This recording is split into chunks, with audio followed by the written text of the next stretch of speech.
Career Study Point by Roesa. Friends, कैसे हैं आप सब।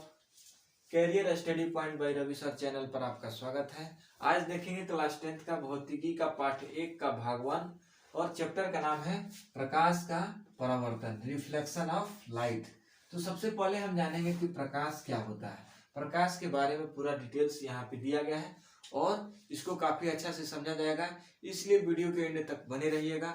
वादा है कि आपको काफी अच्छा से समझ में आएगा और अच्छा लगेगा तो चैनल को सब्सक्राइब जरूर करिएगा। चलिए शुरू करते हैं। प्रकाश पहले जान लेते हैं कि होता क्या है। प्रकाश एक ऊर्जा का रूप है। पहला पॉइंट है, प्रकाश जो होता है वो एक ऊर्जा का ही रूप है। Light is a form of energy. तो प्रकाश एक ऐसी ऊर्जा है जिसकी सहायता से हम वस्तुओं को देखते हैं। प्रकाश के बगैर हम वस्तुओं को नहीं देख पाएंगे। अगर स्वस्थ व्यक्ति भी ना रात में वस्तु को नहीं देखता है। इसका वजह यही है कि रात में प्रकाश नहीं रहता है। अंधा व्यक्ति तो प्रकाश रहेगा भी तभी भी नहीं देख पाएगा, नहीं भी रहेगा तो देखता ही नहीं है। तो प्रकाश के बगैर अगर स्वस्थ व्यक्ति भी प्रकाश के बगैर वस्तुओं को नहीं देख पाता है। तो प्रकाश जो होता है एक ऊर्जा है। जैसे देखने के लिए चश्मा का भी यूज किया जाता है और दूरबीन का भी, सूक्ष्मदर्शी का भी। लेकिन दूरबीन, चश्मा और सूक्ष्मदर्शी ये सब वस्तु होता है, लेकिन प्रकाश जो होता है वो एक ऊर्जा है। प्रकाश एक ऊर्जा है। तो प्रकाश जो होता है वो छोटे छोटे पैकेटों या बंडलों के रूप में संचरित होता है, जिन्हें फोटान बोलते हैं। प्रकाश के अत्यंत सूक्ष्म कण को फोटान बोलते हैं। प्रकाश जिन छोटे छोटे कणों से मिलकर के बना होता है उन्हें फोटान कहते हैं। और प्रकाश जो होता है वो सीधी सरल रेखा में गमन करता है। सीधी सरल रेखा में गमन करता है।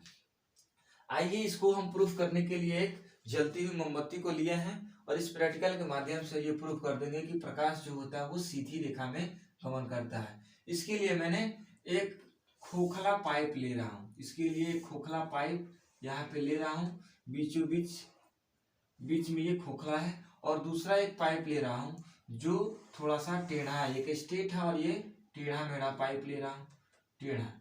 तो इस तरीके का पाइप है ये। तो यहाँ पे इधर एक पर्दा लगा दिया जाता है, यहाँ पे एक पर्दा लगा देंगे और यहाँ पे देखेंगे कि इधर से जो प्रकाश है वो सीधी रेखा में निकल करके यहाँ पे चमकीला भाग बनाता है और इसमें से प्रकाश इंटर करता जरूर है, लेकिन यहाँ पे चमकीला भाग नहीं बनाता है। तो इधर से प्रकाश आ रहा है और यहाँ पे चमकीला भाग बना रहा है। इसमें प्रकाश इधर से घुस करके यहाँ पे चमकीला भाग नहीं बनाता है।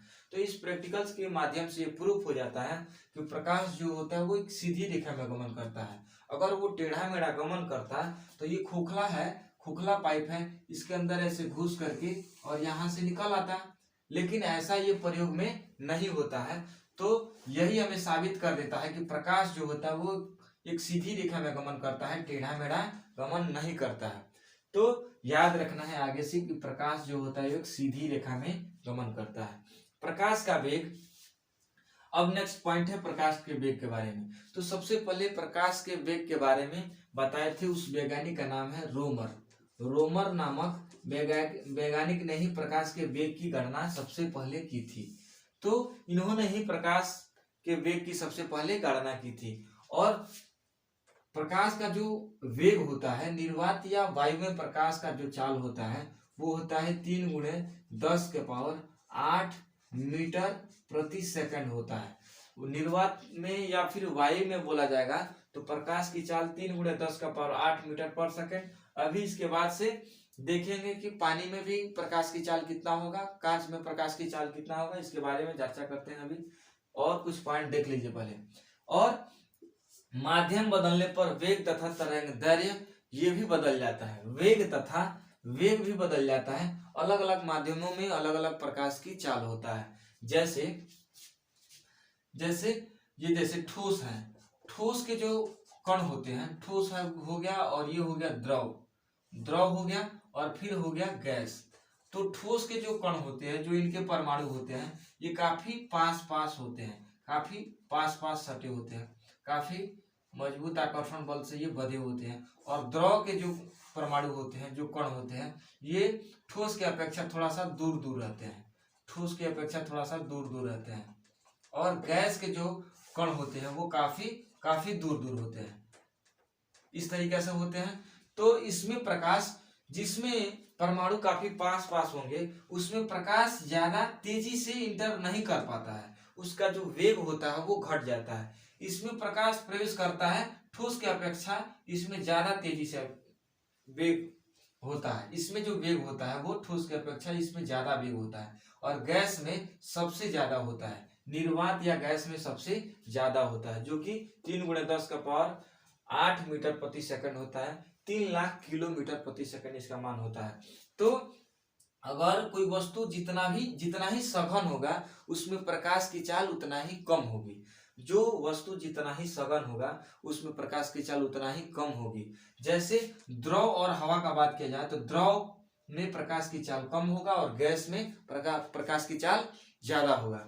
और जैसे कांच का बात किया जाए तो कांच में जो होगा वो प्रकाश की चाल, ये ठोस है और ये द्रव है, तो द्रव में प्रकाश की चाल ज्यादा होगा कांच की अपेक्षा, क्योंकि इसके जो परमाणु है वो काफी नजदीक है, पास पास है। इसमें प्रकाश इंटर करने में इसको कठिनाई होगा, दिक्कत होगा, थोड़ा सा स्पीड इसका घट जाता है।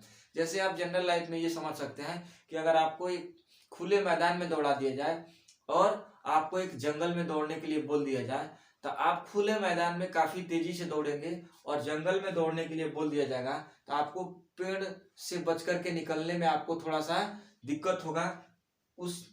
तो आपका वेग जो होगा वो घट जाएगा, आपका वेग घट जाएगा, जंगल में आप तेजी से नहीं दौड़ पाएंगे। तो सेम बात वही है कि जो सघन माध्यम में प्रकाश की चाल क्या होता है, सघन माध्यम में प्रकाश की चाल कम होगा, विरल माध्यम में प्रकाश की चाल ज्यादा होता है। और सबसे ज्यादा जो होता है वो निर्वात में होता है, ये ध्यान रखिएगा।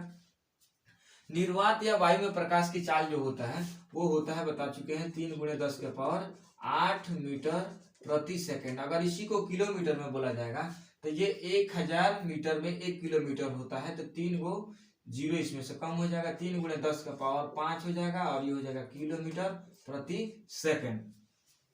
आइए देख लेते हैं यहीं पर कि वायु में जो होता है वो प्रकाश की चाल ये होता है, और पानी में जो होता है ना, पानी में 2.25 × 10⁸ मीटर प्रति सेकेंड होता है। पानी में जो प्रकाश की चाल होता है 2.25 × 10⁸ मीटर प्रति सेकेंड। इसी को अगर आप किलोमीटर में बोलना चाहेंगे तो ये हो जाएगा 2.5 लाख किलोमीटर।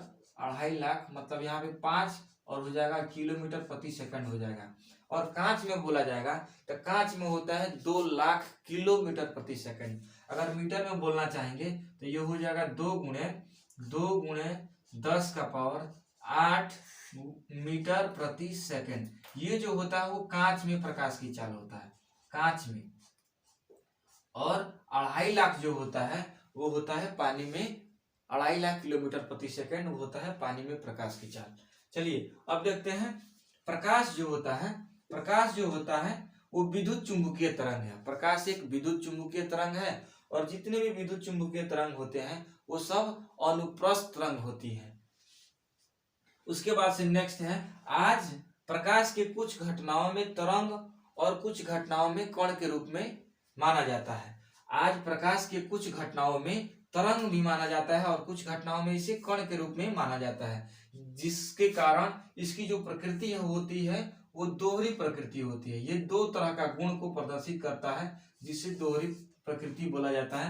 मतलब ये तरंग जैसा कभी कभी कुछ घटनाओं में तरंग के जैसा है और कुछ घटनाओं में इसको कण के जैसा माना जाता है। इसलिए जो प्रकाश की प्रकृति होती है वो दोहरी प्रकृति होती है। उसके बाद से देख लीजिए, सूर्य से पृथ्वी तक प्रकाश को आने में 8 मिनट 16.6 सेकंड लगता है। सूर्य का प्रकाश पृथ्वी तक आने में 8 मिनट 16.6 सेकंड लग जाता है। किसी किसी बुक में 8 मिनट 20 सेकंड भी देता है, किसी किसी बुक में 8 मिनट 20 सेकंड देता है। ठीक है, तो कोई एक ही मान दिया जाएगा, आप इसको वही टिक करेंगे। तो आप अंदाजा लगा सकते हैं कि पृथ्वी और सूर्य के बीच में कितना दूरी है। चूंकि 1 सेकंड में वो 1 सेकंड में 3 लाख किलोमीटर दूरी तय कर लेता है। प्रकाश जो है वो 1 सेकंड में 3 लाख किलोमीटर दूरी तय कर लेता है, और इतना स्पीड से चलता है, उसके बावजूद भी पृथ्वी तक आने में प्रकाश को 8 मिनट 16.6 सेकंड लग जाता है। और देखिए चंद्रमा से पृथ्वी तक, चंद्रमा से जो प्रकाश आता है उसको पृथ्वी तक आने में 1.28 सेकेंड लग जाता है। 1.28 सेकेंड लग जाता है। ऐसे चंद्रमा के पास अपना प्रकाश नहीं होता है। सूर्य के जो प्रकाश आता है उसी प्रकाश को वो सिर्फ धरती पर भेज देते हैं। आगे बताएंगे परावर्तन, इसीलिए परावर्तन का नाम नहीं ले रहे हैं। तो इनका सूर्य जो होता है उनके पास अपना प्रकाश है, लेकिन चंद्रमा के पास अपना प्रकाश नहीं होता है।